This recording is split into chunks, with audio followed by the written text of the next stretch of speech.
What if Julius Caesar had not been assassinated?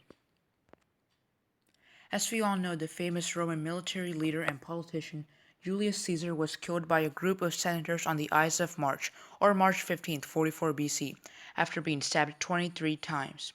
On that note, did you also know that the second stab that Caesar suffered, the one aimed at his chest that pierced his aorta, was the only one that was fatal? After Caesar's death, a civil war broke out between Mark Antony, a former supporter of Caesar, and Caesar's nephew and adopted son, Octavius. Octavius succeeded in this civil war and crowned himself the first emperor of Rome, as Caesar Augustus. So what if Caesar had not been killed on that fateful day?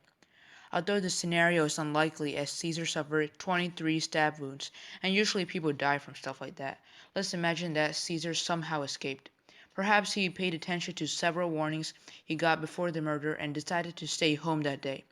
If he knew of the failed assassination attempt, it is likely that he would have carried out a massive purge against the potential killers. Might have also purged the ranks of the wealthy, who did not support him.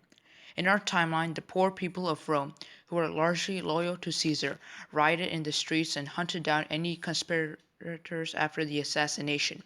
This would likely have occurred in this alternate timeline, with the key difference that Caesar himself will be orchestrating these executions. And it is likely that he would make it a public spectacle as well, scaring away other potential killers. In addition, like he was always planning, Caesar would likely reinforce his position of dictator for life, which he had already become 1 month before his death. Although the chaos of the purges might mask this power grab, it is likely that some sort of conflict will erupt between loyalists to Caesar and those who opposed him. As he was already popular among the lower classes of Rome, Caesar would likely shower this group with benefits such as land and reveal how he had planned to benefit them in his will, further consolidating his power.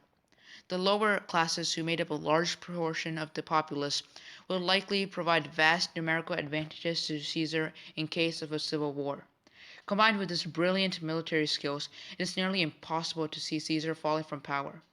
In this timeline, the civil war between Antony and Octavius may have still occurred, as power would transfer from Caesar to Octavius upon the first emperor's death, and Antony still wanted a share of the throne. However, this depends on if Antony is still around by the time of Caesar's death. The Liberator's Civil War, which was fought to avenge Caesar's death, never occurs as well. This spares Rome much of the turbulence and bloodshed that marked its transition from republic to empire.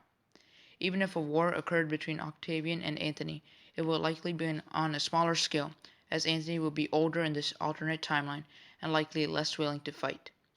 Also, as Octavian would be seen as a rightful successor to Caesar, he would gain more support and be able to defeat Antony much more easily than he did in our timeline. And if that weren't enough, if Caesar even suspected Antony of disloyalty in the alternate timeline, it is likely that he would have been killed, as he would be fearful of another assassination attempt.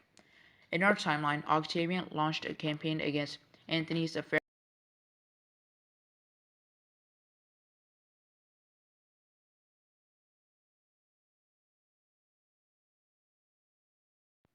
with Cleopatra, which likely would have never happened if Caesar had lived. Caesar already had a relationship with Cleopatra, so in the alternate timeline it is likely that it would continue, albeit somewhat secretly. Their son Caesarion would also live in this alternate timeline, and perhaps continue the reign of Cleopatra in Egypt. Rome will still incorporate Egypt as a province in the alternate scenario, but in a more peaceful manner, without the killing of Caesarion at the hands of Octavian. Caesar might have also engaged on more military campaigns, as he had in Gaul, and extended the empire on a larger scale than it had been at the same time in our timeline. However, in the long term, although the empire would begin a few decades earlier, it is likely that there would not be any other major effects on the timeline. But we'll never truly know.